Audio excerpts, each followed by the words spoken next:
MK.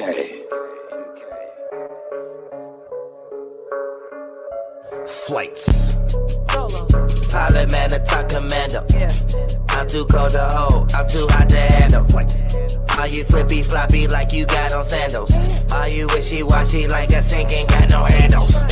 This that new edition, but I'm not around. You know, disappear on niggas like I'm Bobby Brown. Yeah, cross me once we not as even. Searching for my enemies, they are defeated. You can hardly see them, they was gone this evening. The freaks come out at night and the zombies fiending. Need assistance just for all my DMs. Check it, and my dwelling place look like a coliseum. My stairs look like 357. Do my crib, I bet we get to heaven, yeah. You know, yeah. Like having peace with the reverend. Have my peace like a weapon. Have a peace, sloppy seconds, yeah. Flights, air, that's right. Yeah. Flights, air. Alright now. Yeah. Flights, air, that's right. Yeah. Flights, air. Alright now. Yeah. Dolo. Yeah. Hate on me is not a reason. Alright now. Sleeping on your boy, you need an orthopedic. Yeah. You regurgitate when y'all is teaching. When y'all is speaking, all I hear is y'all repeating. Yeah. Trust me, it be funny, man. You know. You look just like Alice up in Wonderland. Man, from the fifth floor. I'm feeling just like Martin had enough of Pam. Damn, just cause you and my girl is fucking friends don't mean I ain't gon' fuck you and fuck your friend. Oh, now you got a fucking man. Don't mean I ain't gon' fuck again and fuck your friend. Cause he ain't really got it like that, yeah. Okay, don't make me have to brand a flight back, yeah.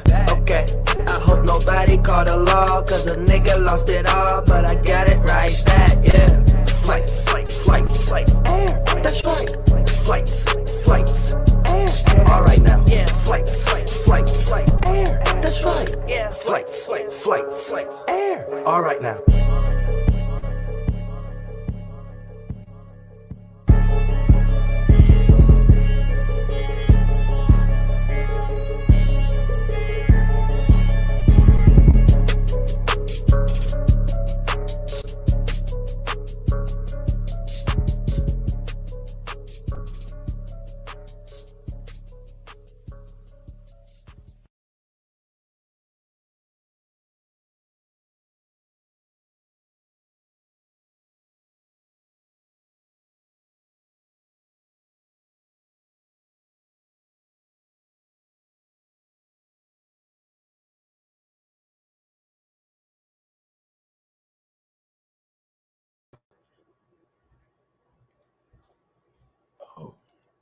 Air flights, for sure. What's up? This is your co-pilot, the Peace Dealer. This is your host and personal magician, the Peace Dealer. And I'm going to breeze through this Mercury and Scorpio transit talk. We're in Scorpio season, y'all. So next week we'll resume with the tribe reports and the peace report. Yeah. But let's talk about Mercury real quick. Shout out to y'all in the live chat. Thank you for joining us. Welcome to the darkest season of the year. All right. I hope you guys are ready to harvest so much more transformation. As I'll speak on the peace report, Scorpio is the second core or part of the breakthrough arc. The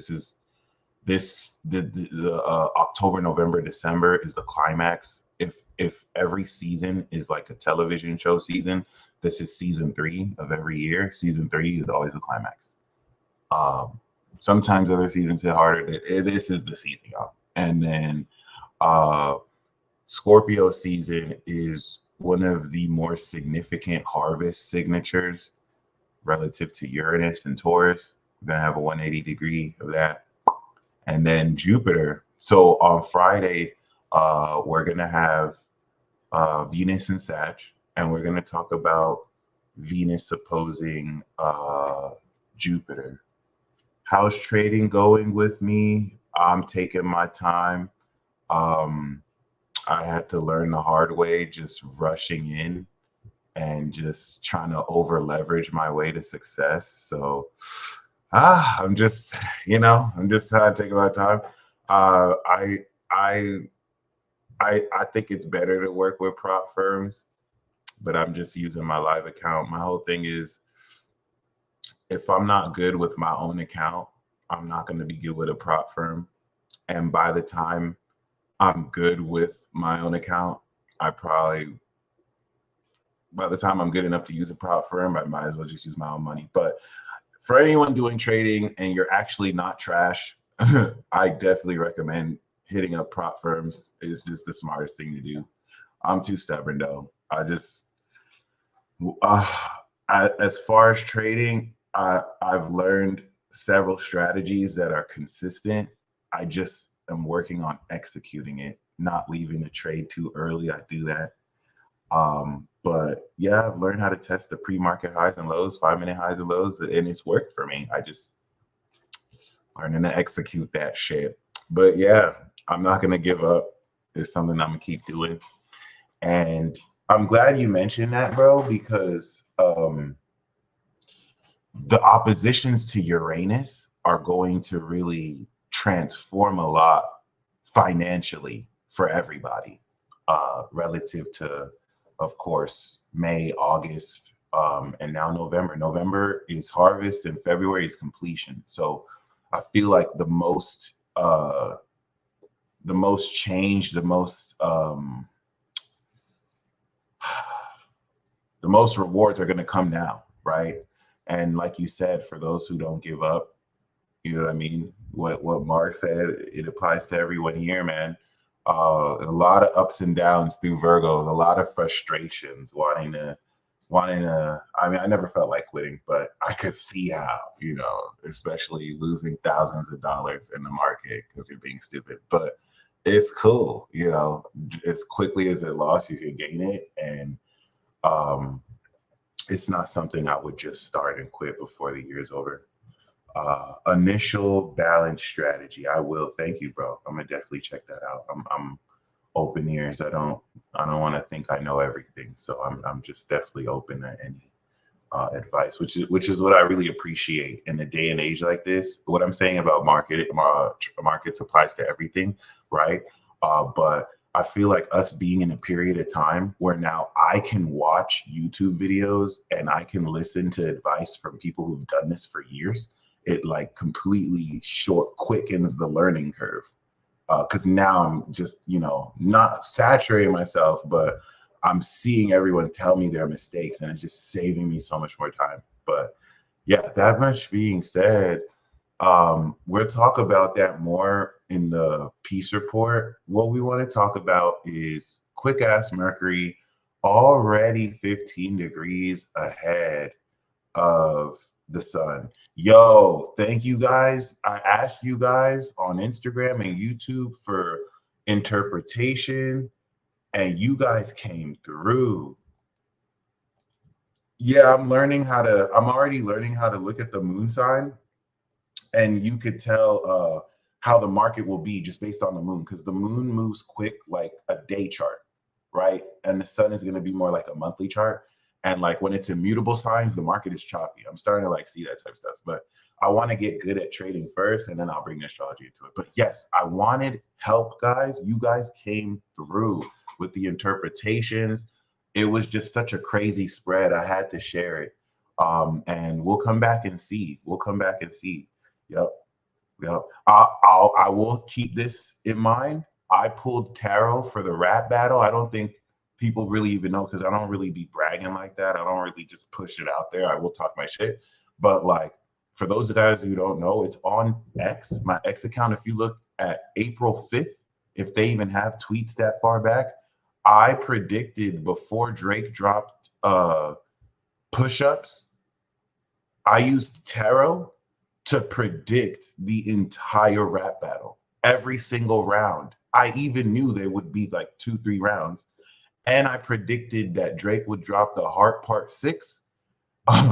I predicted he'd be heartbroken. I predicted Kendrick would win, like all that. And I didn't say that at the moment. I didn't want to sound biased, but like I just drew tarot. For those of you guys who've seen it, before he dropped Meet the Grams, I pulled the moon card. I was like, yeah, he's gonna drop something that's gonna change the way you look at Drake, and people are gonna be wondering what's true. This was before push-ups. Like all I did was pull like 6 tarot cards, right? You feel me? Like it's crazy. So that's why, you know, seeing the success of that, that's what I kind of saw looking at the elections. So we'll see. I'm not going to just automatically assume it's on point. We'll let the election play out and we'll come back and analyze and see how accurate it was. But yeah, yo, you know, I would like you guys to see the real reaction. You know, so we know you were seeing the cards with us. Thank you. That's why I wanted to record it, because I feel like the real uninhibited reaction gives you an idea of how it may seem real time. That's why, like, when I read people's astrology charts, I don't like to research the chart before a consultation. That is a method. Maybe if I was doing something more in depth, but I always like for you to see my first reaction to your chart real time, because I feel like that's the first impression you will have on people in general. And it's just always fun. It's just always fun whenever you're just like, oh, you have that. Like, I love fucking interpretation. Yeah. You did. Shout out to Blue Flame. We need to collab again. We've been talking about it. We need to pull tarot. We may as well just pull extra tarot on the elections too or whatnot. But yeah, it is what it is. Antares is a solo leveling character. So as you can see, Mercury is ahead of the sun here in Scorpio. Mercury, with which actually caught up with the sun, like in Libra season. As you can see, it was behind in Virgo. All right. So once again, just to kind of repeat, shout out to those of you going through Mercury return. Yeah, we should do a tour of candy shops. But yeah, basically the way this works is when Mercury was reevaluating the analysis of just kind of figure out, oh, that's how. Oh, your shoes are trash. Like you didn't even iron your shirt or wipe your shoes, which is great. I never iron my clothes, so I'm not trying to act like that. But like, and I don't know why I would admit that, but like you didn't even iron your shirt. Like Mercury and Virgo was just analyzing all this. And then it caught up in Libra where you were presenting receipts, discovery period, and you activate every time Mercury and the sun meet, they'll meet twice in a retrograde to direct cycle. The first time is when it comes out of retrograde and it meets the sun. You are activating a conscious awareness and alignment with your brain. That produces an epiphany. Then your brain processes information ahead of what you're conscious of. And we can't go too far, otherwise you'll be picking up stuff before you're conscious of it. Boom, we retrograde. The Mercury will never go over like 30 degrees away from the sun, which I appreciate. Boom, then it retrogrades, or at least 30 to 60.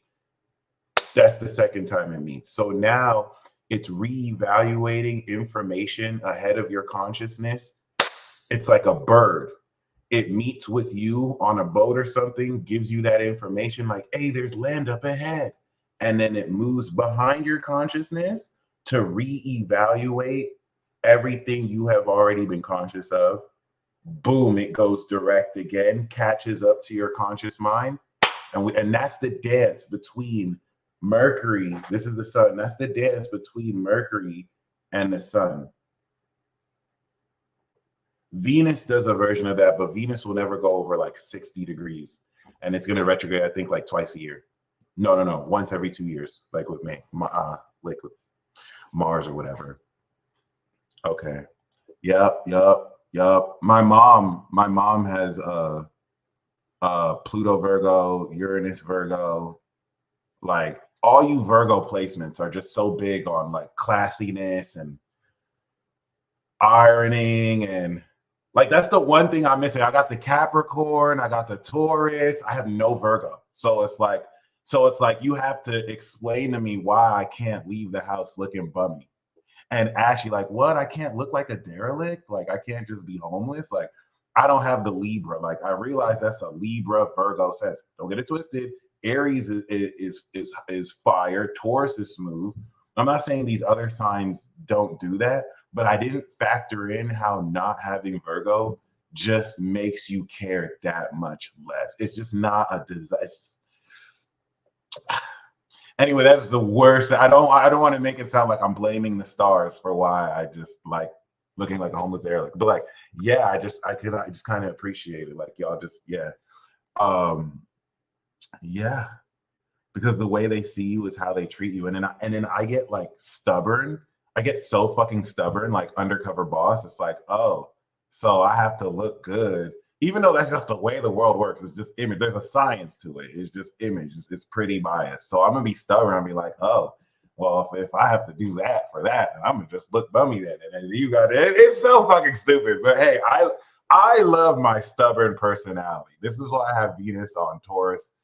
My Taurus rising. It's not an excuse for it. I'm actually just using it to do that, which is even worse. But like, yeah, it is what it is. The right one will have you getting a fresh cut every week. That's facts. Oh my God. It's cool. If you don't have the socials will just call you lame, but that's about it. I could care less. Other than that, though, as we have spoken on, Mercury has effectively crossed the sun and has been gaining intel ahead of time. That new moon was crazy. This 8-degree conjunction was nuts. Okay. Mercury's been ahead. And then since then, of course, we've had this square and boom. So first of all, and we're going to talk about this, okay, in see, Geminis with social personalities, y'all are different. It's crazy because like, you know, I never have to explain to another introvert that we don't dislike people, right? Like the way introverts may act, some of y'all think we don't like other people, and that's the biggest lie. We love other people. We just like when they're there and we're here. I don't have to explain that to an introvert. Social Geminis, y'all change the game. It's like y'all have the best of both worlds. It's like you could be introverted and extroverted. You feel me? Like I like people. People make food. I just love when people are way over there and I'm here and they're not here with me. I feel like extroverts just don't understand that. These energy sucking parasites. I mean, these outgoing people. You feel me? Like it's just so amazing. The concept. People make food. Like I have no reason to hate people. People make food and food is bomb. Okay. I just love it more when they're far over there. You feel me? And then I'm here. And then there's space in between us. And then I can appreciate these people from afar. Because every time I get close to them and in their space, I just lose the appreciation. And now I need to go and be by myself so I can appreciate how amazing people are. All right. And once again, like, this is something that I don't have to explain to introverts. Like, y'all just understand. You really like me for real. I'm really like y'all for real. All right. Thank you, beauty. Let them know. Okay. So it is what it is. Like, I'll literally go out to eat by myself.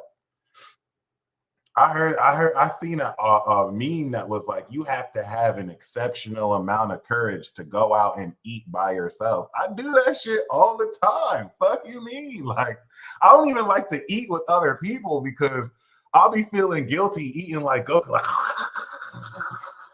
when you eat with other people, you have to have the utensils. You have to have the napkin. You have the small talk. Like, I want to eat like an unadulterated savage. Like, I want to eat in a way that's just so wrong. And it's hard to do that with the table of other people. especially if they're dressed nice. And now that's just unclassy. Like I'm trying to, like, come on. And this is why I love to eat by myself. You feel me? Like it is what it is. I feel like if I'm not inhaling and gulping down the food, thank God Zay taught me you have to chew your food so you actually, not get hungry anymore. I didn't know that's why I still stay hungry because I don't even chew my food. But I thought you're supposed to vacuum clean or breathe your food.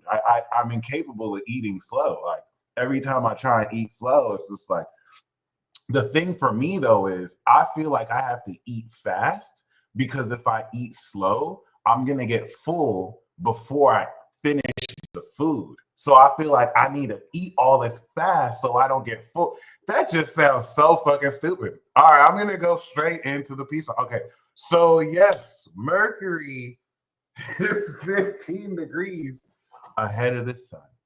All right, mind you, we had a Mercury retrograde in Aries. We had a Mercury retrograde coming back into Leo, and we have a Mercury retrograde that's going to be in Sagittarius, okay? The Mercury retrograde that's going to be in Sagittarius is going to blow your mind.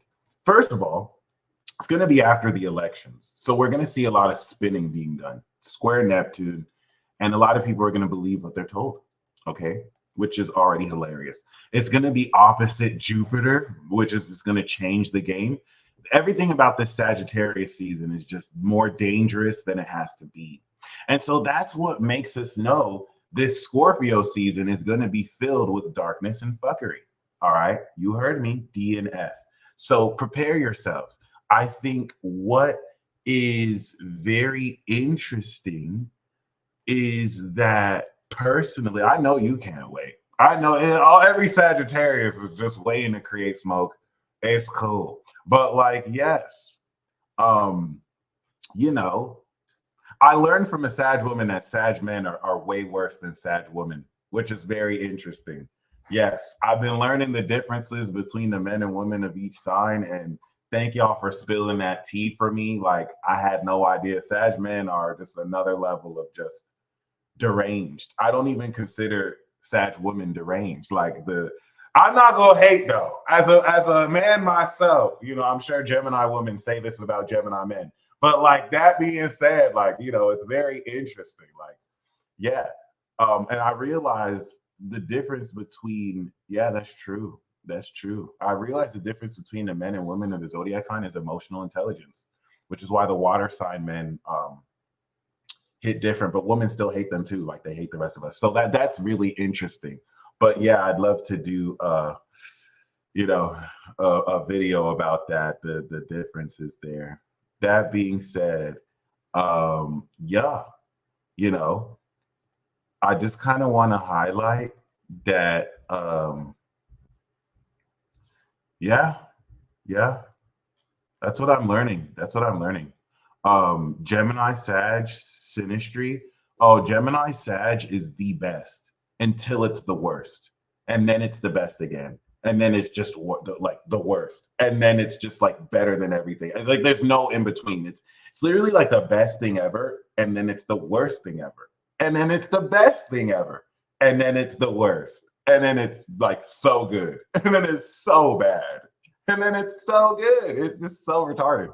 It's just so fucking retarded. Like it's crazy. It's crazy. But like, yeah.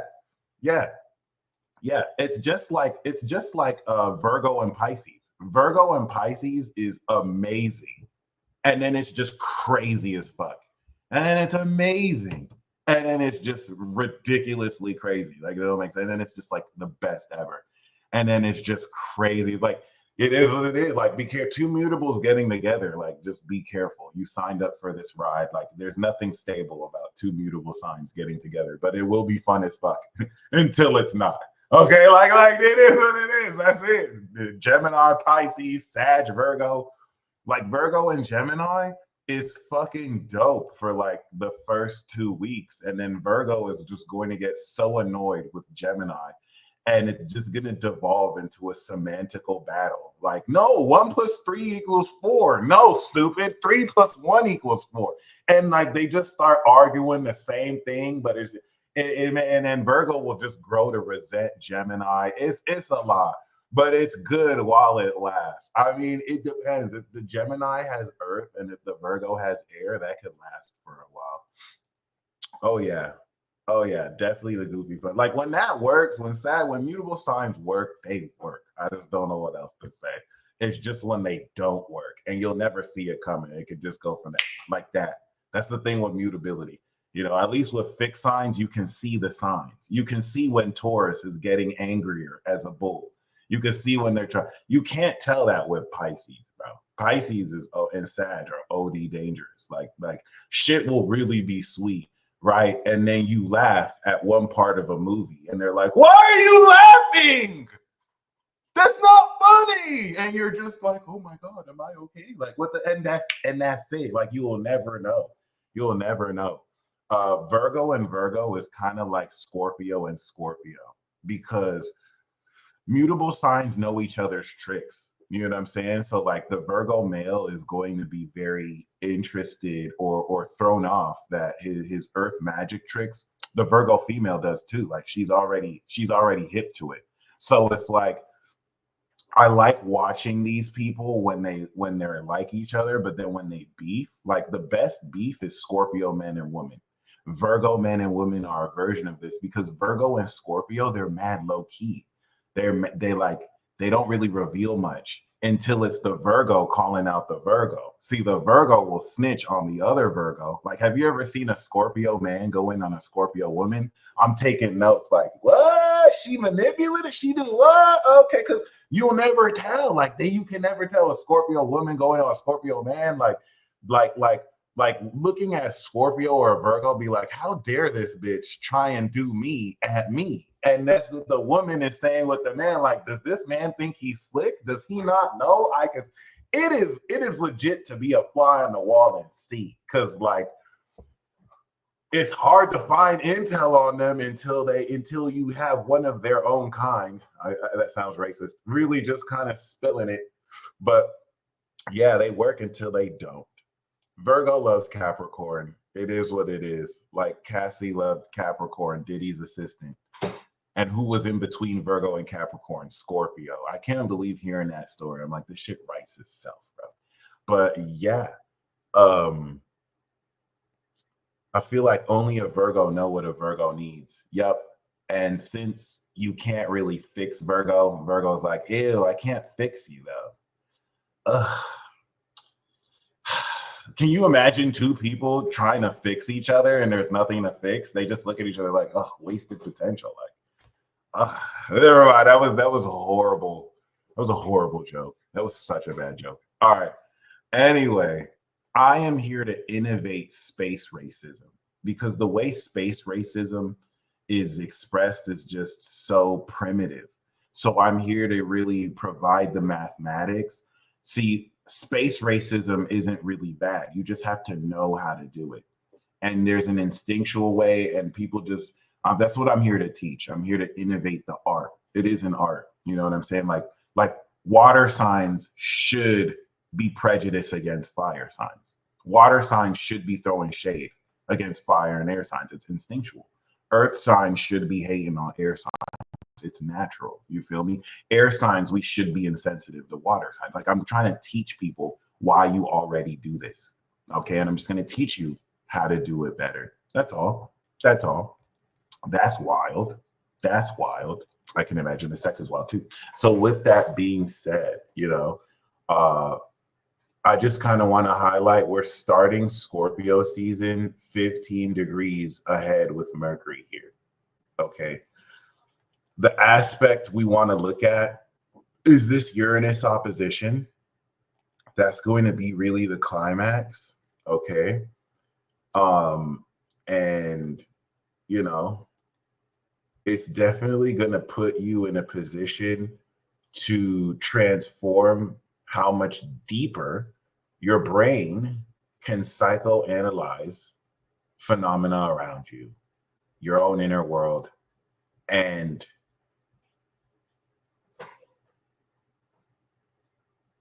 people are going to snitch on their own selves to you. like they have never done before. Okay, once we deal with like Taurus, Scorpio placements, Virgo, Pisces, these represent eccentricities, idiosyncrasies, nuances that you can't hide, you know, body language, mannerisms, just quirks, natures within people that Scorpio sees and they never tell you. That's the one thing I don't like about Scorpio. Like, how do you read someone like a book and you're not even going to let them know, you know, like 85% of their life after a 2-minute small talk conversation? Like, that's just wild. Okay. It's very interesting. You feel me? There's something that I want to speak on too that's going to be increasingly more relevant. We're going to have this eclipse with Pisces. It's the reset of the world. One thing that I want to a concept I want to bring your way to help you understand the zodiac signs more. It's going to be a story. I should have saved this for the peace report, but basically a lot of people don't understand. There used to be so much more mana. There used to be so much more magic energy. For those of you who understand the concept and principle of mana or just life force, like the reason why back in the day, you used to see more miracles, you used to actually experience more magical occurrences, is because there was a lot much more mana produced in the air. Back in the day, before the virus that is called humanity scourged this planet, there were world trees. There were just like huge trees. Like there were trees like 200, 300, 400 feet tall. There were thriving ecosystems. Mana flourished in the air before the Fire Nation attacked. You know what I mean? Before these trees were just getting cut down to manufacture shit that we're gonna waste and ruin the earth. The water was pure. Like there was so much mana. Okay, so it's interesting to understand the zodiac signs now aren't like how they used to traditionally be. You feel me? For example, Cancer, you couldn't keep Cancer in the house. Like Cancer, what you know how Cancer is the homebody? Bro, Cancer used to be everywhere. Cancer would never come home. You feel me? Pisces was the most zenned out motherfucker. Like when you're like, hey, where's my remote? Pisces be like, you mean this? That's strange. You feel me? Scorpio was the most compassionate, loving person ever. You feel me? Capricorn was mad generous and not stingy at all. Virgo wasn't really as critical as they are. Aries was the nicest person ever. Aries would never fight people at all. You feel me? Like it was such a magical period. Cancer was so outgoing. All right. Fast forward to now, guys, it's depressing. There's little to no mana. There's hardly any mana. Pisces is out here tweaking. Have you seen your normal local Pisces? You need to look out for your local Pisces. They are tweaking. Hey, yo, you got some magic? You got some magic? Ah, goddamn muggles. Hey, you got any magic? Like, and this is every Pisces right now. They know, like, why do you think they're the escapists? They weren't always escape artists. Pisces never used to do drugs. Pisces never used to do drugs. They tweaking now, bro. It's depressing. It's sad. Hey, can I get another spell? Can you do more magic to me? Like Scorpio hates people, bro. Like Scorpio never used to hate people like that. There's little to no mana. They've seen everyone like, oh, you stupid, useless, more like Scorpio was never like that. Ever. Cancer don't even leave the house now because they feel your energy. Pisces goes through a block. Everyone drains their energy like Wi-Fi, and now they tweaking again. Like, are you kidding me? Like, bro, this is it. Like, for those of you who remember the ancient times, maybe your soul is back then. You know what I'm talking about. Some of you are used to that. Like, they're fish out of water. You know what I'm saying? Air signs are so much crazier. We weren't always this crazy when there was more mana. Okay, now we in a earth dimension, and you could tell earth signs run this dimension because they always move in a way like they run this shit, and they really do. They talk in this very unique way. Yes, no one is talking about this because I think a lot of souls weren't really back when there was a lot of mana. All right. So if you feel like something's off, it is like there's a considerable less amount of mana than there used to be. Logic didn't really have to make that much sense because we had, of course, counterbalancing force. I don't know what I don't know if it was counterbalancing forces, but that's why a lot of the accounts back then just sounded nonsensical. Because I mean, shit. It wasn't like it is now. I don't know. I pulled out last, but seriously, the mana is not a lot. Okay, it's increasingly hard to be a water sign in a place with little mana, and so personally, right? I think we're coming into a period where we're going to have more mana than we've ever had. Normally, periods like this occur when there's a mass extinction of life on this planet, and then it kind of resets itself. Before I go into Mercury, I think it's time for us to have this conversation. I don't think we as a humanity have had this conversation, okay? A certain type of kids are being born. See, I don't think you guys know that Gen Z is the sign of the times. Gen Z is literally here to show us, hey, we're gonna burn this bitch down one day. Okay, Gen Z and Gen Alpha, some of you people have given birth to these children, and the responsibility is on you. You kind of doomed this planet, and it's time for us to have this conversation. Fire hates this dimension, but y'all run this shit too. Y'all just burn everything up, and you give earth signs so much stress. You give Virgo so much stress. You give Taurus and Cap so much stress. You guys really run this shit. You just burn everything down. We need to literally change laws because you'll fuck everything up if we don't. But hey, air signs, we can instigate you, but we beefing with Earth. The thing is, you know what I'm saying? Like Gen Z, Gen Alpha, they're really just here to show us that it's over for us. Okay? Because let me tell you something. Over the next 20 years, the Pluto Aqua babies are going to be born. It's time for us to have this conversation. 2044 to 2068, Pluto Pisces babies are going to be born. Some of you may not be alive, and you're lucky. Okay, like the last 2 times these babies were here on this earth, these Pluto Aqua babies, a lot of fucking people died. You had Protestantism breaking out of Catholicism, and almost every inquisition known to mankind, just slaughtering people in the name of whatever ideology. That was the last time these kids were on this earth being born. Do you hear me? All right.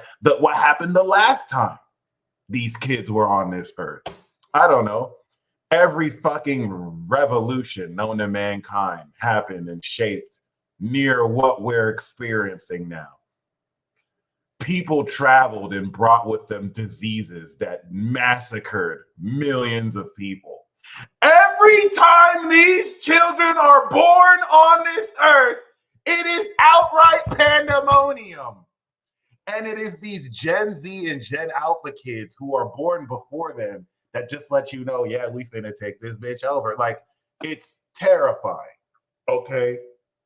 You have to understand the Pluto Leos, the Pluto Cancers, the previous Pluto generations, they built these countries. You feel me?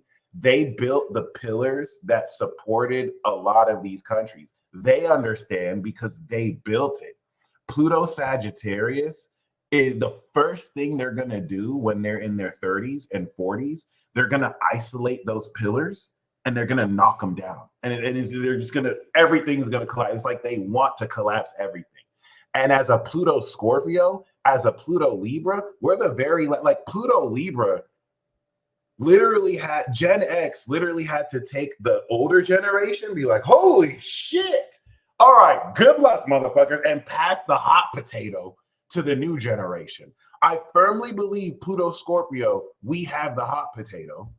And then once you have the hot potato, you lose. And then Pluto Sagittarius is the next generation after us, after they don't have to have the hot potato. I feel like that's very unfair, but we're just narcissistic millennials who have to pretend we didn't get lied to. I'm going to just be on. I feel like we got the short end of the stick. But that being said, you feel me?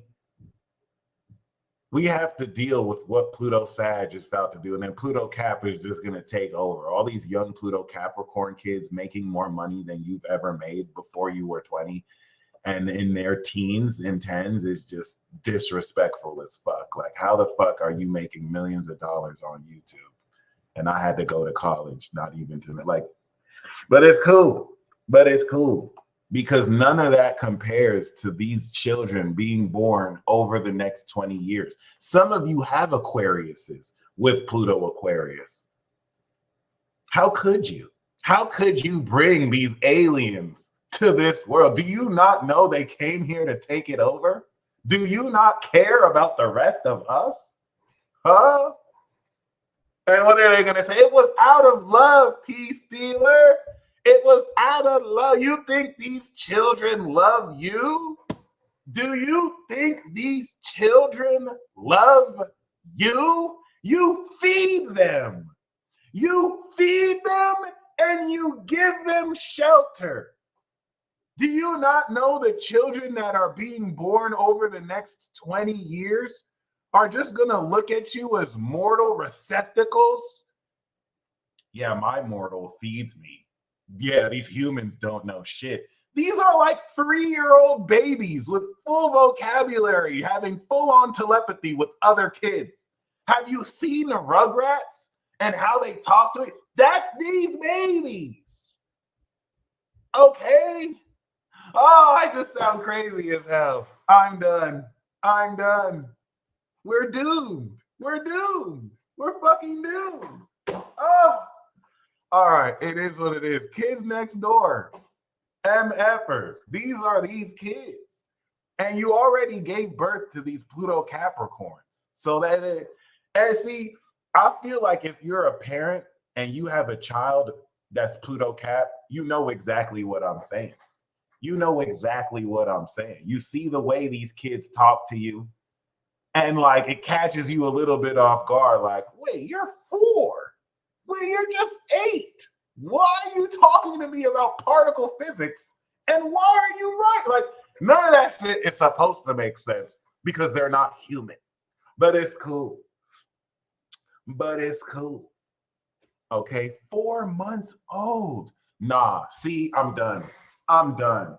I'm done. No way they talking at 4. No, we're good. We're good. Hey, you give birth to these kids, that's on you. That's on you. That's on you. Now I have to be conscientious of who I have this baby with, because that can make or break. I mean, you're supposed to do that, period. But like, bro, these kids won't even go to school. Imagine having children that will sit you down and lecture you for 40 minutes on why they don't need school in the internet post world. And they almost be angry, like, are you serious? Do you think like, what? What? You lucky CPS exists. I can't even abuse my kids. This is the worst time to have kids. Back in the day, you can mercilessly abuse and beat your kids. Now you have internet. They can just snitch on you. What is going on? What is going on? That shit is crazy. Oh, well. At least having kids like this will make you 5 times more psychic just by being in their proximity. So there's that. Even within the womb, you could awaken all of your abilities. So I guess that is something. Yes, straight snitching. It's crazy. Like you thought we were bad as kids. Oh my God. Oh my God. Oh my God. Yes, I feel like Gen X really did get the best of both worlds. Gen X is in such a beautiful position.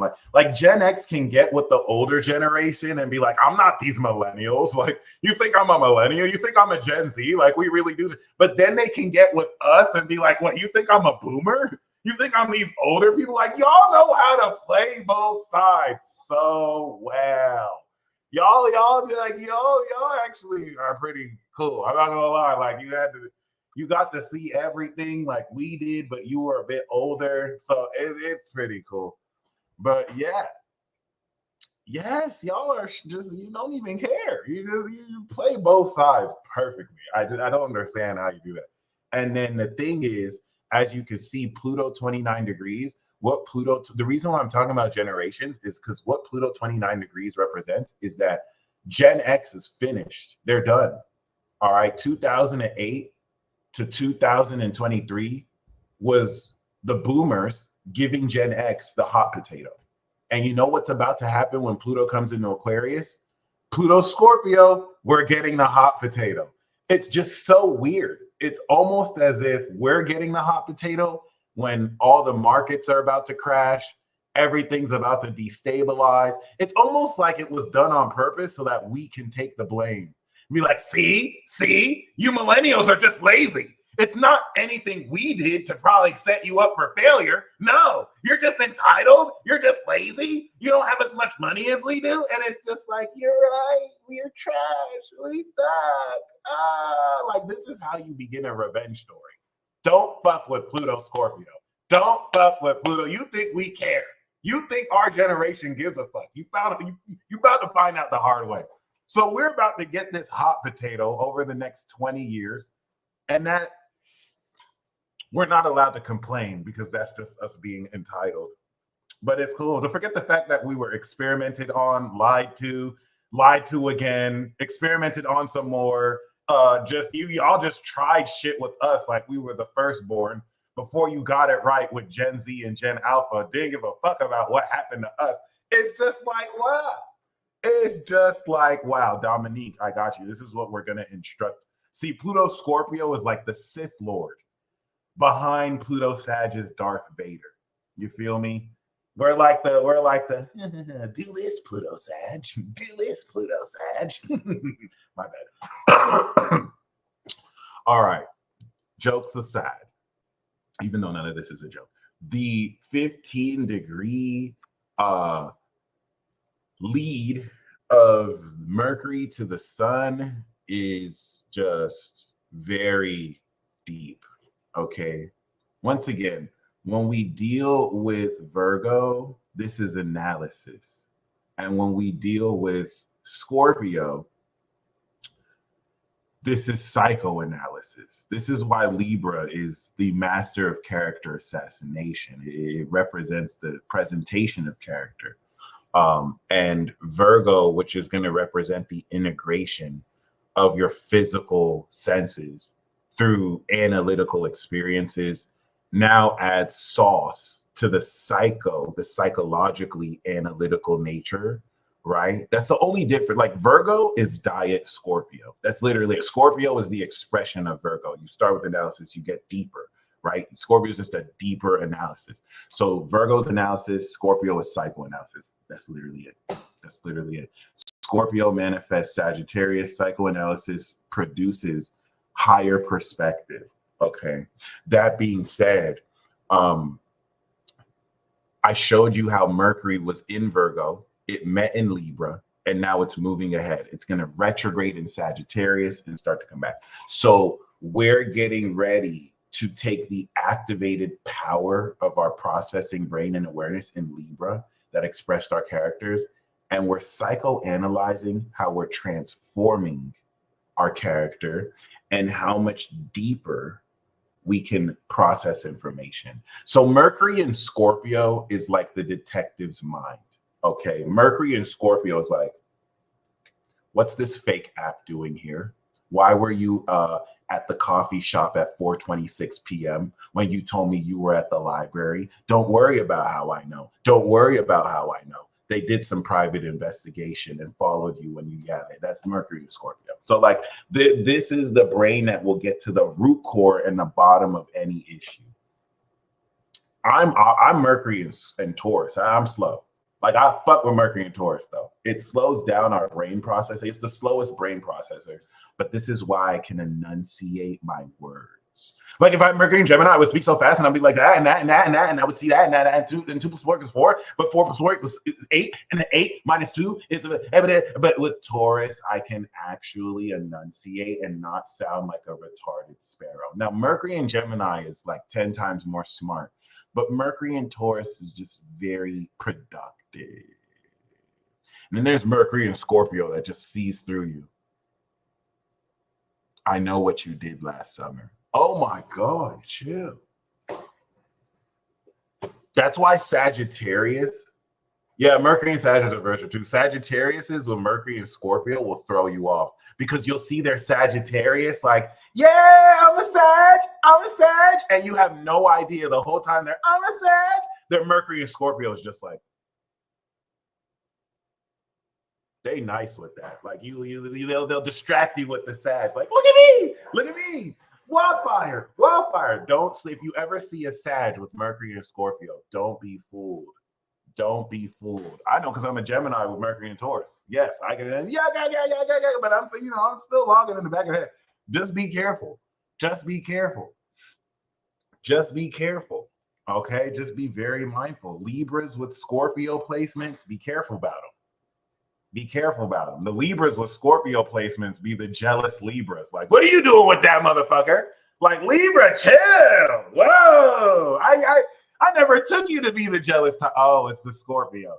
Yup. They got a Scorpio side. And then Scorpio with Scorpio, I mean, it's standard. Like, that makes sense. That's a Scorpion thing. I'm not going to be mad at a Scorpio being a Scorpio. And that was just very racist. Oh my God, that was so space racist right now. But hey, I got time today. So yeah.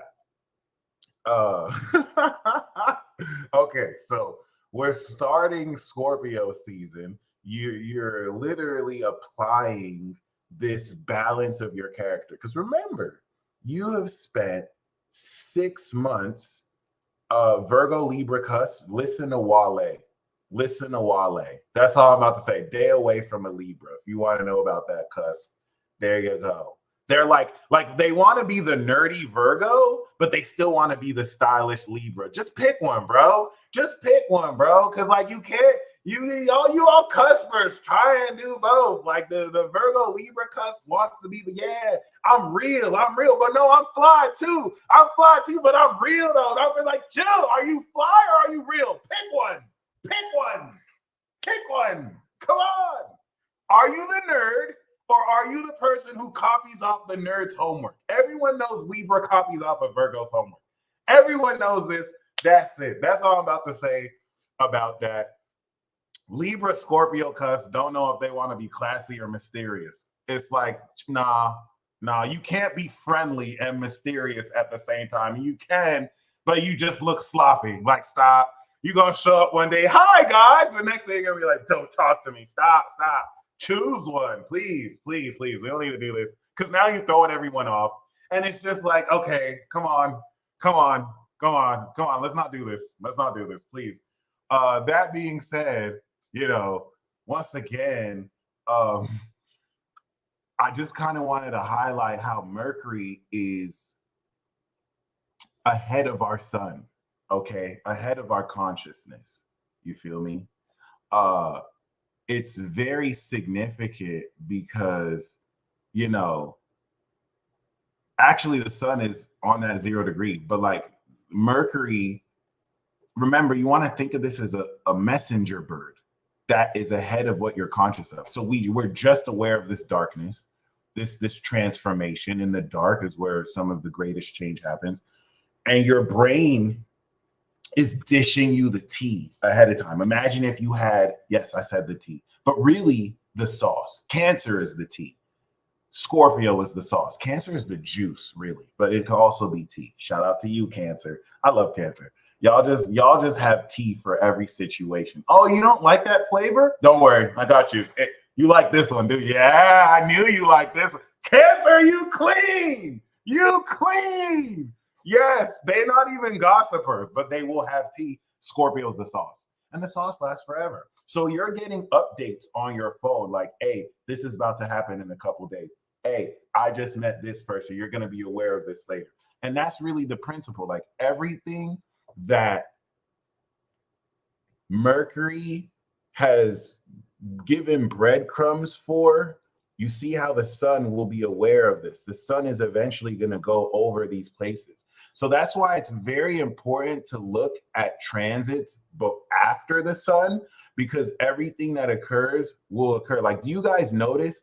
Have you guys noticed personally how like something will happen, it'll reach a certain level, and then it'll retrograde and then chill, and then it'll go direct and we'll reach that again? Have you guys started to notice that with retrograde phases, right?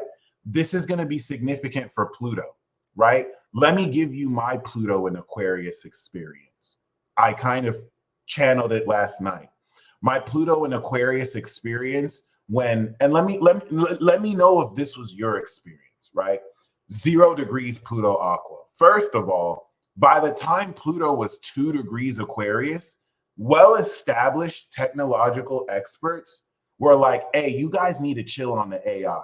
You guys need to chill. Do you guys remember that? Like people like Elon Musk were like, hey, you guys should probably slow down on that. That was 2 degrees Pluto Aqua.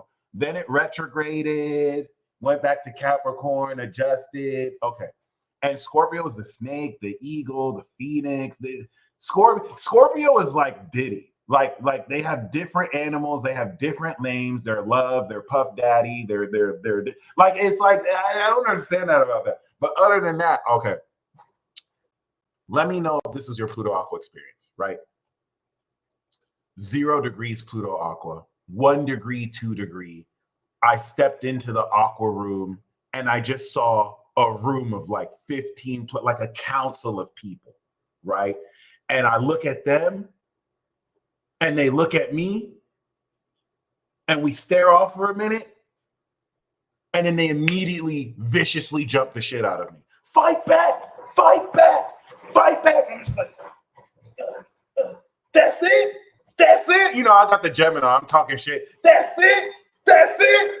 That's it. You niggas is weak. Y'all weak. Then it retrograded. And it's like, yeah, I'll be back. I'll be back.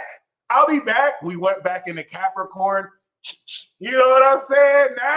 Now we ready to go back into Aqua. Tell me that didn't happen to you. I remember vividly 1 degree Aqua, 2 degrees Aqua. I'm hitting people up like, do you feel that? They're like, you feel that too? I know it was not just me. It's just like this collective vibration. Like, yeah, we know what you did. We know what you did. It's a lot of pressure to guilt shame. And, you know, I ain't a punk. So I was like, yeah, I did that. What's up? Yeah, I did that. What's up? Viciously jumping me like, fight that! Fight that! See, I kept a defensive stance. I wanted to see who I was dealing with, so I didn't really attack. But now that we going back, we ready. It's a 20-year tour. All right, get ready. This ain't no joke.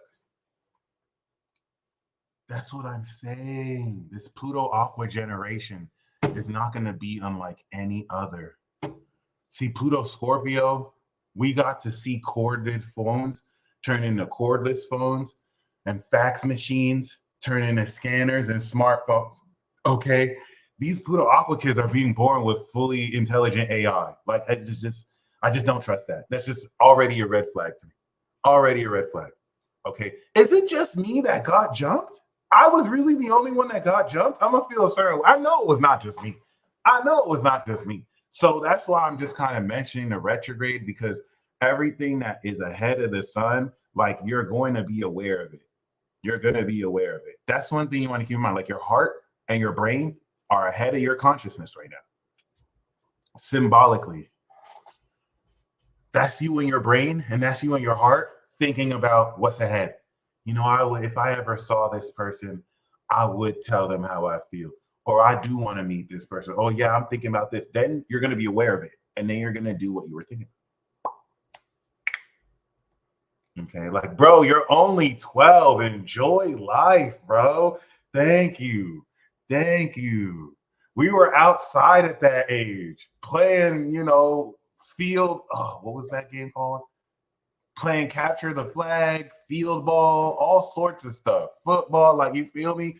That being said, um, Red Rover, thank you. It wasn't just me. Thank you. Okay. So kickball, come on now.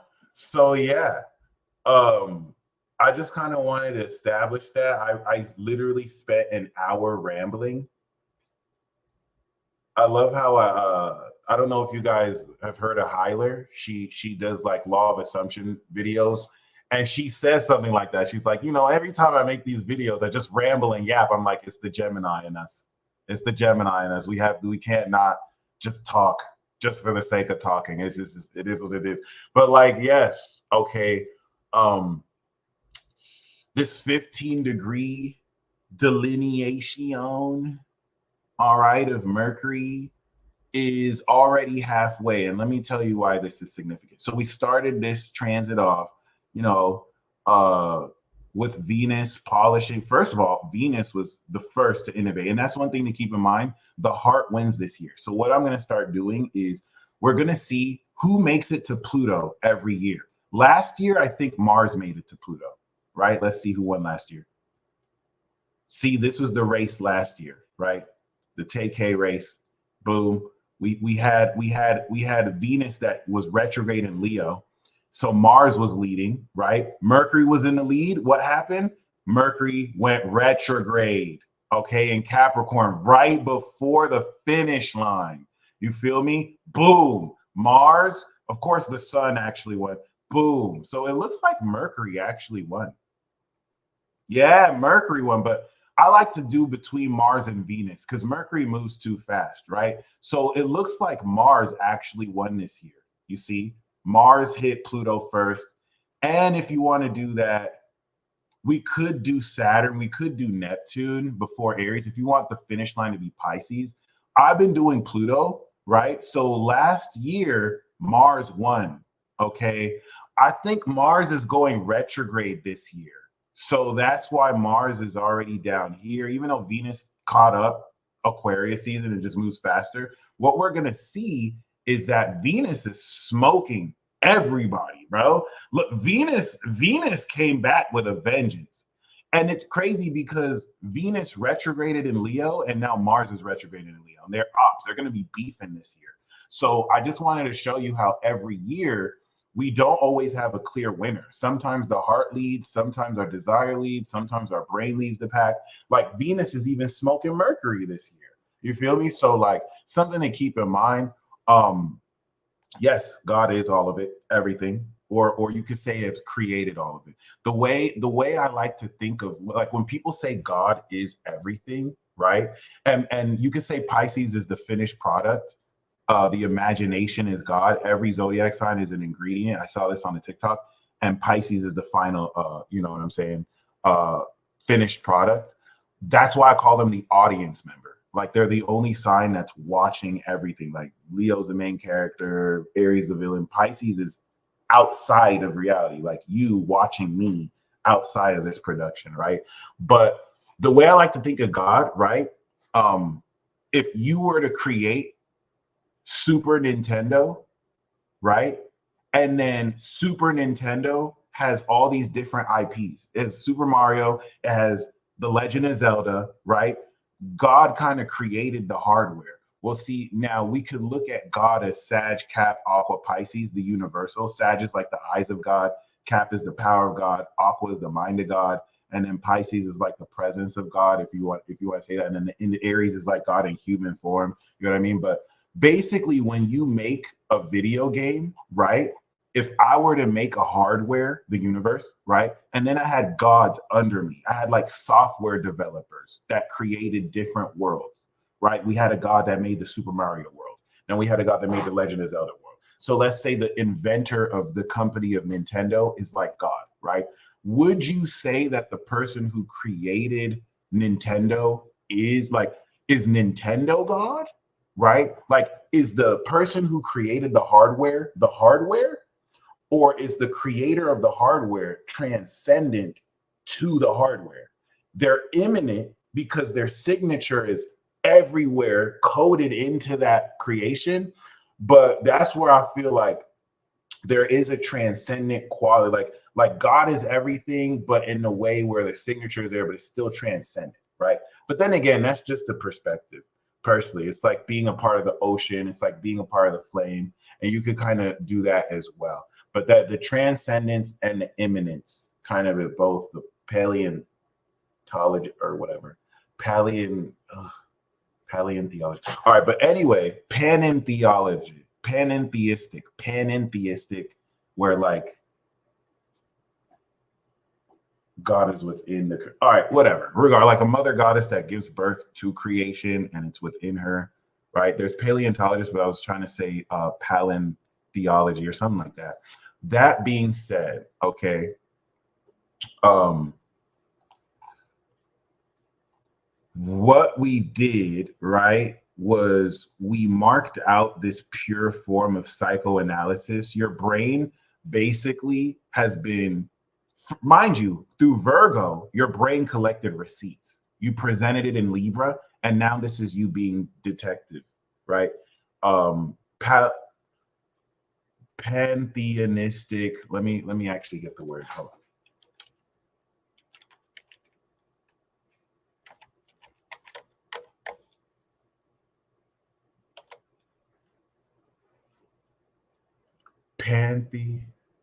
There's pantheistic, and then there's like panentheistic. Yeah, panentheism is the belief that the divine is present in every part of the universe and extends beyond space and time. So you have pantheism, and then you have panentheism. I was talking about panentheism. But yeah, that being said, I like to think that all the theisms are all true. It's just different perspectives, even though that's also a contradiction and a paradox, which kind of, it is. But that being said, oh my God, how many times did I say that being said? You got the receipts, right, in Virgo. You presented the receipts in Libra, and now you're going to investigate more of how it is how. Okay. So Mercury and Scorpio is you diving deep into transforming after the fact. Virgo is the fact. Libra and Scorpio are after the fact. So this is you now discerning more insight after the fact has been established, processed in your brain. Okay. So of course, up until October 21st, right? The reason why this is very significante is this is where now Mercury aligns with, of course, Saturn. So the integrity of your beliefs that you have activated March of 2024 with the Sun-Saturn conjunction, now, and Mercury-Saturn, now you're making a Sagittarius signature. This is the 240-degree angle that is going to show you the meaning of the wisdom your brain is processing and how it aligns directly with this integrity of beliefs in the unseen and in the metaphysical. So you're literally producing results. This is the final part of harvesting these results before it goes into Sagittarius, and it has to retrograde because now you're seeing into the final meaning of everything you've harvested. And now what you're realizing is, oh, that's what it is. Now I have to reevaluate how I think, because now the meaning of what I see changes forever. Everything I previously believed, like that's what we're getting ready to go into. And this is transforming the way your awareness and brain will process this. Okay. That's the significance of the squares, the trines. We're going to talk about this in the peace report. But I was about to say, that being said again, oh my God. So with that being, oh my God. So yeah.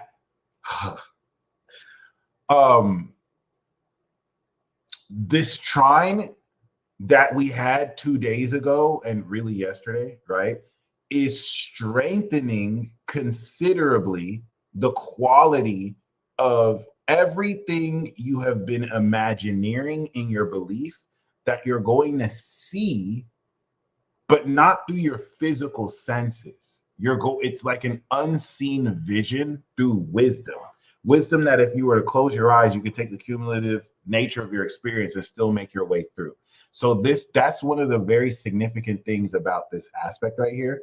Another thing I wanted to keep in mind is since January 21st, or really January 19th, since January 19th, that's one of the most important things to keep in mind. And I want you guys to let me know if that's what it feels like for you, because it should feel like that for you. I mean, you didn't do anything wrong if it doesn't, but you might want to look at that. So January 19th, we had one of the most significant core activations of all time. I truly believe this. All right, we were not going to have a more potent conjunction than this in a minute, mainly because of the sextile to Neptune and the light trying to. Okay, so with that being said, right. Having said that, thank you. I like that. So having said that, let me not overuse that one out. This you have done. It's important to know that you've done this every year. See, this is 2023, right? This is 2022, right? This is 2021. All right. This is 2020. Okay. So we have had these conjunctions since 2008. Of course, they happened at previous dates, right? And the reason why that's significant is that these conjunctions mark an awakening of God power collectively. Everyone, every animal, every plant, everything is coinciding with this release of awakening. It's the unconscious force of a planet, not the actual force of it. It's the representation symbolically in this communication of these angles with a planet that's the farthest away from the sun, with the sun itself, right? So what Pluto of awakening is going to represent is not just awakening. And that's why during this period at the corporate government level, more people got exposed because now it's being brought to the surface. But this represents supernatural power. All right. Capricorn is supernatural power. Aquarius is supernatural energy. And Pisces is supernatural magic, aka extrasensory perception through the imagination. So that's why during human history, when Pluto goes through these places, it's marked with revolution. It's the last chapter of the humanity of any field's chapter before the cycle resets. Okay. So you've been awakening God power for over a decade. And that's why the very last time, 2023, all right, because if you can see, this was 2024. What's going to happen next year? It's going to be in Aquarius, and it's never going to go back in Capricorn. This is going to be the next series of boss battles, where now we've awakened supernatural power. Now we're awakening the force. You've awakened the body that can harness the force. We're going from physical to mental. All right. That's why all the technology over the next 20 years, they're all going to be mind technology. We can move stuff with our mind.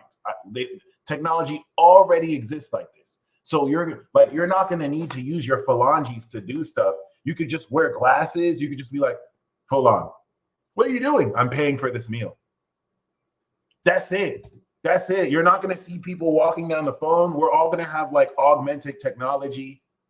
Like that's the next wave. All right. Before it's like fully augmented, Pluto Pisces. All right. So with that being said, or having said that, all right, it's important to understand that this is the last year that we're having this. Keep in mind, what happened the last time? What happened the last time we had barely entered Pluto Capricorn? I don't know if you guys remember, but it was 2008. And what were people saying 2008? They were saying, yes, we can. Do you remember that? Do you remember that? Huh? Do you remember? Do you remember? La la La la la. La la. La la la la la la. 2008, potentially someone who I'm learning may not even have been born in America was elected. And I don't even care about that. I feel like he was meant to be in office for better or for worse. This is why I don't really care too much, but I care enough. And now Pluto's getting ready to go in Aquarius, and you know, they trying to push another candidate in there. Thank God Trump changed the game. Like, it was never supposed to be like he changed destiny. So with that being said, having said that, right, I just kind of want you, in 2008, we did see Jupiter and Capricorn, markets crashed. Then 2020, Jupiter came back into Capricorn, markets crashed because Jupiter's in its fall, right? So Pluto and Aquarius, this is it. We're getting ready to step into Star Wars. We're getting ready to step into Star Wars. We're getting ready to step into Star Wars. This is where you can let muggles hold you back, but now listening to muggles will get you killed. And they won't even die. But you, they looking for you. They looking for you. They looking for you pneumatics. They looking for y'all who know too much. They were trying to get you out the way. They trying to get you the fuck out the way. So just be very mindful. Like, you have to trust more everything you've learned since 2008. You can't be doubting your intuition anymore. So you see this 29 degree here, right here, right here. This represents since 2008 the peak. And the reason is Pluto and Cap, Aqua, and Pisces are a block. This is the final three, right? If we did quadrants, four seasons. So Capricorn pushed us in that direction, right? This is the final awakening before we step into more extreme, supernatural, and advanced awakening. So we activated this right here. 0 degrees Leo, we had the opposition of Pluto. 2 degrees Taurus, we had the square. Everything we activated here broke through the ground. Then we harvested. Why is that significant? You're complete. So first of all, we went from 2929 to 2929. That's the most important thing. Your brain started to lock in and actually align the wisdom of your brain with the integrity of your beliefs. So very important. That integrity of beliefs shifts your perspective so that now you can move in the direction that's sincere to you, which will now strengthen the thought process and wisdom you produce from this quality. And then boom, grand water trine. So why is that significant? First of all, look at your neighbor. Look at your neighbor next to you, even if that's yourself. Tap them on the shoulder and say, I'm still alive. You are still alive. That is wild. Do you know how many people have died since 2008? You have made it. You have made it to the next round of the Hunger Games. And they are making fun of you. They tease Squid Games. That's what they finna do. So like the rest from now until January 21, where we have the Pluto Sun Aquarius, this is you coming into the rewards. You finished harvesting it. This is complete. We're no longer harvesting this awakening. By this point, you've unlocked this new character. And that was why this was so important. Remember I said we got jumped? We got jumped, right? Before, when you went into Pluto Aqua, you didn't unlock this new character yet. It wasn't Virgo season. You didn't master your techniques. You had just barely started awakening this new character and activating it. Then you went back to Capricorn. You mastered your techniques. You unlocked this new character. You completed this awakening. You're not going to enter back in Pluto Aqua the way we left. All right. They thought they was doing something. You don't know. You're like, oh yeah, we killing now. We killing now. Okay. So something to keep it. Hey, they don't understand that you not coming back the same. You've adjusted physically, energetically. It's not funny. And I love that you said that, because that's the whole theme for Pluto Aqua. Rude awakening. Certain people concerning you are in for the rudest awakening ever. Ever. And only you know that. Okay, like that's the coldest part about this period. Like they have no idea what they're in for. And Aquarius is I know. So something to keep in mind because as we talk about this transit, knowing that the sun is closing out the previous sun Pluto cycle is so significant. The completion of this cycle is coinciding with the harvest of the North Node, of Neptune in Virgo, of Chiron in Libra, of Uranus in Scorpio, of Jupiter in Sag. Like the rest of this year is fucking nuts, guys. This is everything that we have been building up towards. I'm not going to say waiting for, building up towards. This is it. Every single day of this Scorpio season is going to intensify. Like 2 weeks is the elections. You already know what it is. All right. And the reason why this is very significant is with Mercury that's already locked in, your brain has reached not only purity and intensity, but now consistency with its trine to Saturn. This is what's anchoring how now synced these synchronicities are. This is going to prepare for more wildness of synchronization than you may have ever faced ever in your life. Okay. So I wanted to really get that out the way because now that we've gotten through the first part of this Mercury and Scorpio, I said I was going to breeze through this and I just started yapping. This next part moving forward is going to be ridiculous. First of all, we want to highlight, we're going to start Scorpio season off completing the cycle, which is already crazy. We're starting Scorpio off with the high score.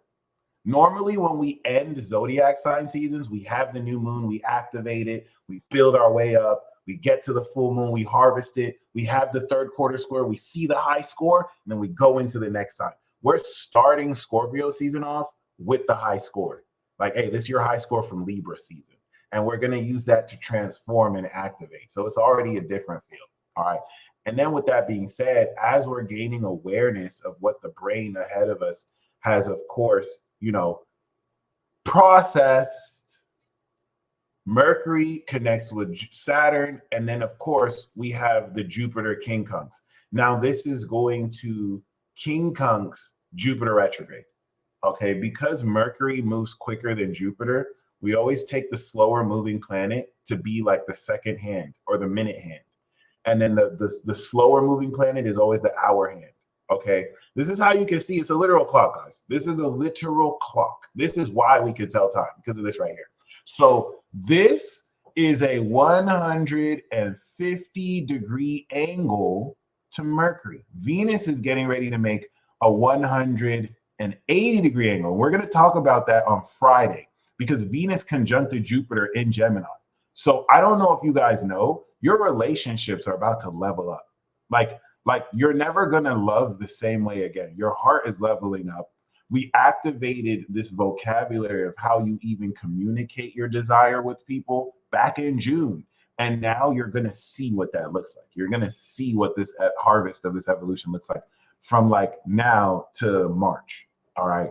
And it's going to be very dreamy. It's going to really reflect how much you've grown. So while Mercury is integrating this, you have to keep in mind, first of all, let's go a little bit back in time. When was the last time Mercury met with Jupiter?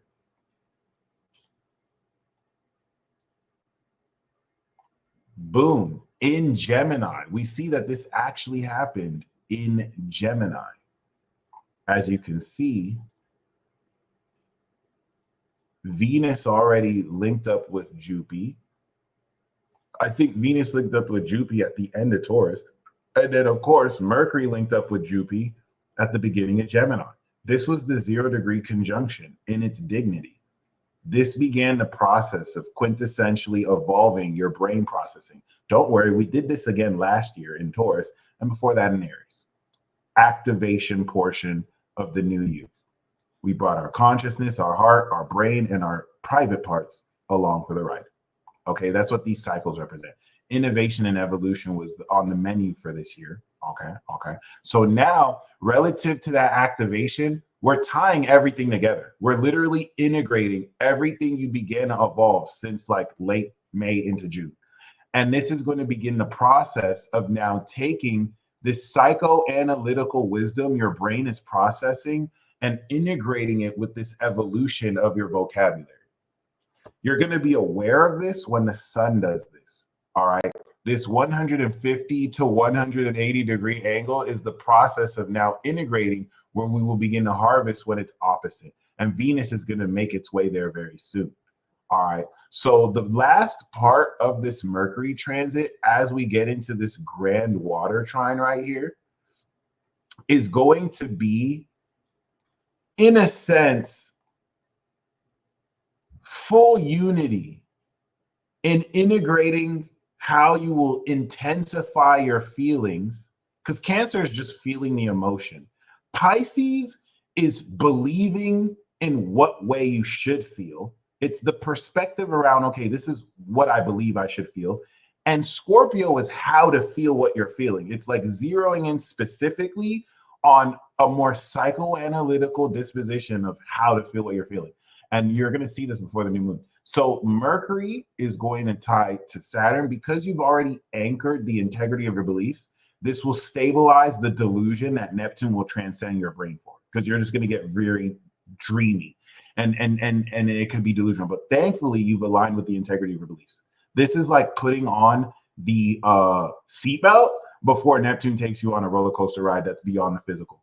And that all this intensity of wisdom and perspective is going to influence the direction you're feeling in. Where is this? Opposite Pluto, sextile Mercury, sextile that, opposite. So this is one of the most important transits, because as we move forward, the innovation we had with Mercury on Uranus is finally harvesting.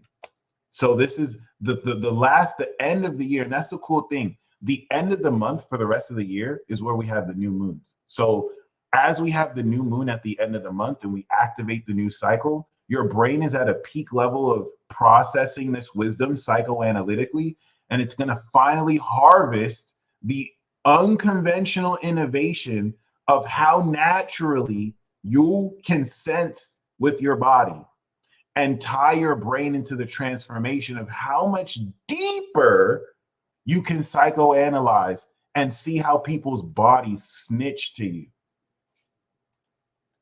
Yeah, check out my mixtape, bro. And their body is like, yo, this dude is trash. This dude is trash. Don't buy his mixtape. And I was like, well, I'm trash, bro. They're gonna tell you one thing, but their body doesn't reflect the core feeling of what they're telling you. And you're gonna see it. You're just gonna see it. It's not gonna be like a physical sight. Like, you're gonna see nuances between the lines, and it's just going to be clear for you. That's because look at this Mercury position. Not only do we have this grand water trine, but it's also stabilized by Earth. So it's opposite this, while also sextiling Pluto, getting ready to go back into Aquarius so that we can jump the people, reverse jump the people who try to jump us. Okay, because they thought it was a game. That being said, mark the last day of October, October 30th, and then of course Halloween, where we're going to have the new moon. Can you believe that? A new moon on Halloween. Wild. And that's how we're going to pretty much close out the transit. Mercury is going to trine Mars. And what we want to see here in a nutshell is an increasing quality of our brain processing wisdom that links to what we feel we want to do and what more we believe about it. So it's almost like completing a puzzle. It's completing a mystery thriller drama, and you're gaining deeper and deeper and deeper insight. And then you're going to come into that complete insight. Boom, it's going to go into Sagittarius, and you're going to visualize and see into the meaning of all this wisdom. It's the final point of breakthrough. Okay.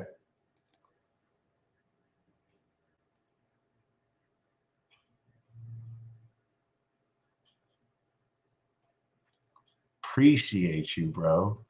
With that being said, I hope you enjoyed this transit talk. I am going to return Friday. For those of you who would like a live reading, you could click the description box below. But I will be back Friday. So if you don't do it today, we could always do the Venus one. Because Scorpio is in between ascension and balance, it's the deepest part of breakthrough that puts you in the process of transformation. So you're not going to see the effect of it until mutable Sagittarius, which is why I'm saying you're going to see all this happen in a month from now. But that means it's now that we're going to go through it. We're just not going to see the effects of it until after, which is like in 3 weeks, 2 weeks to a month. Okay. So yeah, that being said, prepare to feel and process deeper than you're used to. Prepare to come into like the whole thing. Am I doing the snapshot reports? So I did kind of take away the snapshot reports for now. I'm gonna bring them back once they're just more in demand. But as far as snapshot reports, you can just get a transit forecast report and put in the notes if you want me to talk about Mercury or if you want me to talk about Venus. You can always do that. But I will bring back the snapshot transit reports.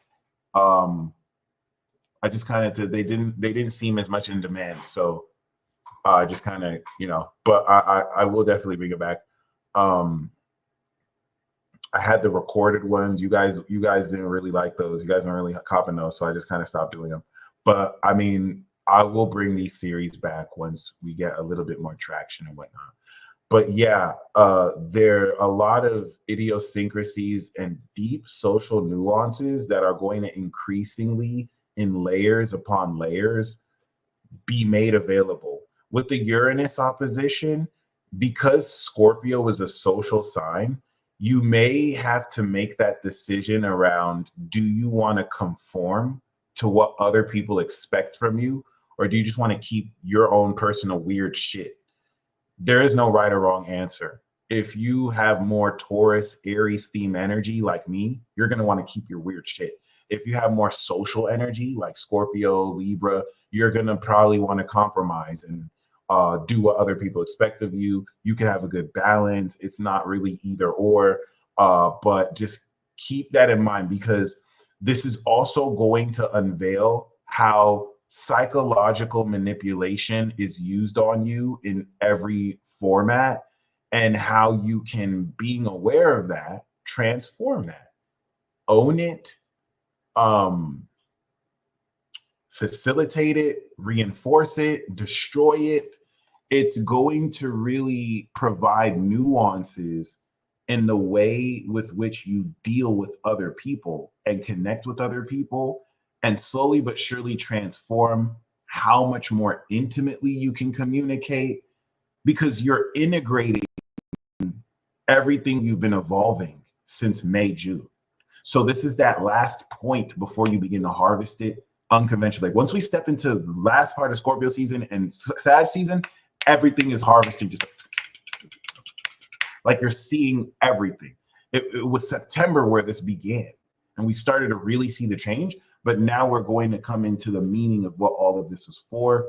And, congratulations for your patience. A lot of you guys, all of this was to make you give up. I'm going to be completely honest. A lot of the psychic attack you were going through was so that you could be so ashamed of yourself and that you could be so guilty of yourself. You would just give up. You wouldn't, like, people want, like, this is the I told you so tour is a social event. So like people, the psychic attack was to make you, Jesse Joy, it's the snapshot transit report is the transit forecast. It's just a shorter time. But it's basically the same reason. Just if you put in the notes, oh, could you talk about a bit about Mercury, Scorpio, or Venus? I can do that. I could totally do that. Those are my favorite type of readings too. So yeah, it's like, this was just to make you give up. This was just to make you so ashamed of yourself, you wouldn't pull receipts. And they were terrified because what they realized about you is the whole of this year, you were just like, is that it? Is that it? Is that it? You want me to be ashamed of myself for that? Wait, So you're going to leverage like you had a lot of people leveraging their respect. Like, well, if you do this, I'm not going to respect you. Or if you do this, I'm not going to respect you. And you're like, now you're seeing what that respect is worth. And you realize that you're more worth than their respect. And that pissed a lot of people off because they're able to manipulate so many people with this through peer pressure. And you stood on your own with maybe other people who are like-minded, and you let them know.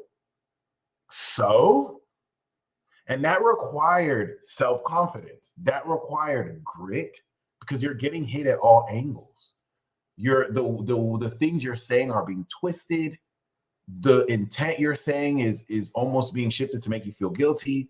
And you really never let that stop you. And look at you. You made it to the second part of the I told you so tour because they knew they couldn't fulfill the burden of proof. So the best thing to do was to make you ashamed of yourself, and you only felt more proud of yourself. You'll know what I'm talking about because in minute levels, because we're not really separate. We could be in localized places, but non-locally, we're all kind of connected, right?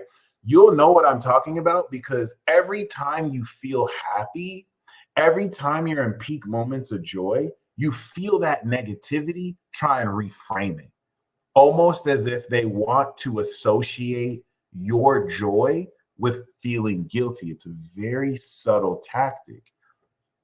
And it's not working with you.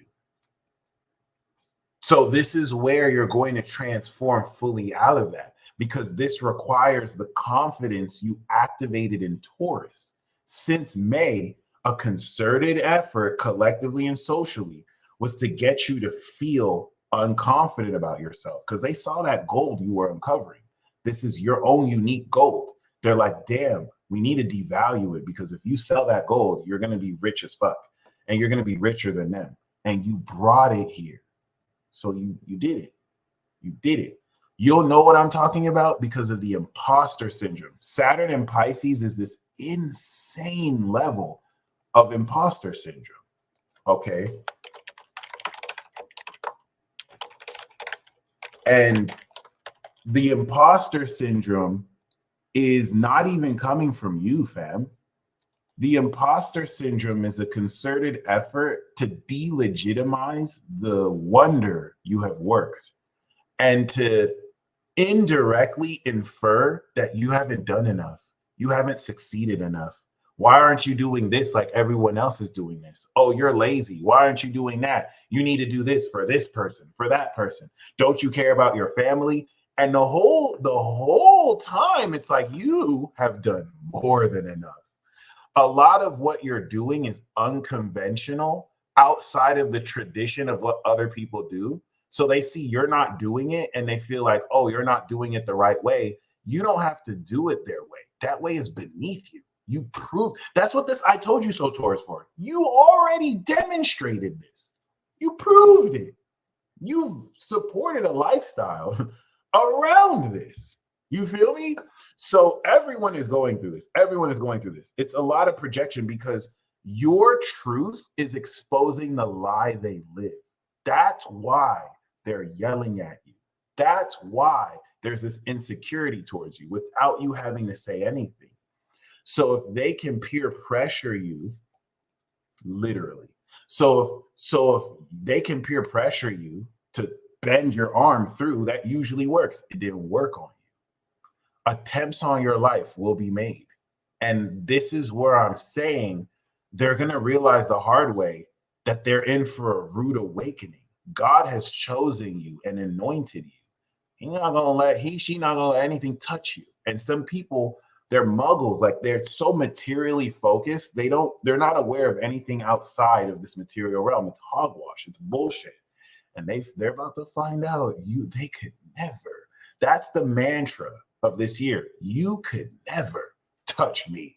You could never mess with me at all. Your closed system is just one grain of sand in the entire universe, most of which is unobservable, which you don't know shit about. They can never fuck with you, ever. And some people are reluctantly having to, accept that as much as they try and cancel you, as much as they try and get people to not like you, you make good stuff. You make quality. People will reluctantly have to like what you do, because whether they like you or not, you're him, you're her. Deal with it. That's it. So this is the climax that's going to intensify the results of people not being able to really stop you. And this is where the imposter syndrome is going to be overcome by not feeling guilty. When you feel that psychic attack, when you feel like you're supposed to be ashamed instead of happy, the best revenge is to just enjoy your moment. Feel even more genuinely happy, not fake happy. That's what they're doing to put up appearances, but they're miserable inside. Yeah, the more genuinely happy and you are to be alive, the more these people punch their fist in the air. That's the level of darkness and evil they're in. Even though on the surface they're going to say everything right and act a certain way, Scorpio is going to show you through that. The psychoanalysis of the wisdom behind people's habits and behaviors. Where somebody says, oh, you know, they love you more than everything. They don't know why you won't give them a chance. But like, they never showed up to your show. They never really showed up. Well, you know what I mean? Like that. And that's obvious stuff. It's going to be way more nuanced than that. You feel me? Like, and it's the excuses. Mercury and Scorpio is going to have you listen to the excuses people make to you and the excuses you allow from people. How many people are you allowing to make excuses for you? Okay. Jesus told the disciples, and I'm paraphrasing, if you cannot hate your parents, if you cannot hate your family, your friends, if you can't even hate yourself in order to seek the truth and embrace the truth, Pilgrim's Progress, you're not gang. Get the fuck out my face. You're not gang. Hey, Jesus, I see what you and the disciples are doing. Fire. Hey, I want to join. I just need to bury my parents. My parents passed, you know, I just want to make them have a good burial. Jesus said, you're not gang, bro. Get the fuck out my face. Get out my face. You feel me? You want to bury your parents, right? You want to bury your parents? Get out. Get out of here. Get out of here. You feel me? Like that's some gangster shit to tell to someone who's trying to bury their parents. Like, what? You trying to say goodbye? You're about to go on this adventure and you're never going to see your family again. You want to say goodbye to your family? Goodbye. You're not gang. Like, you have to be willing to drop everything. You cannot serve two masters, fam. You can't be, and that's what some people are trying to do with you. Okay, seriously. It's like, hey, I like you, but I have to do this for work and I have to do this. Hey, I want to go out with you, but I don't know how my friends are going to think or how my parents are going to think. You're not gang. You're making excuses. You have chosen the world over me. You feel me? Don't let people treat you like that. Don't let people make excuses because of what other people think. Like, they have the right to make that decision and make that choice. Don't let yourself be an option. That's what Scorpio is going to do. It's going to transform your brain unconventionally and harvest more psychoanalytical genius and brilliance in 1 year, in 1 week, than you have ever had for 20 years. Mark my words. If that doesn't happen, come back and tell me I was capping. This is happening in business. Yes. So, just keep that in mind. Uranus and Taurus is here to perpetually remind you you're worth it. You are worth it. Look at me. Love for you should be unconditional. Why are you doing anything to gain love from other people?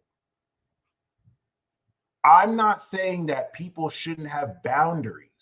Boundaries are to protect you from people who may have issues. You don't have those issues.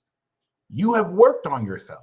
You deserve unconditional love. You're worth it. That's all Uranus and Taurus is telling you. Uranus and Taurus is saying that you have the unmitigated gall and the audacity to know you are worth it, period.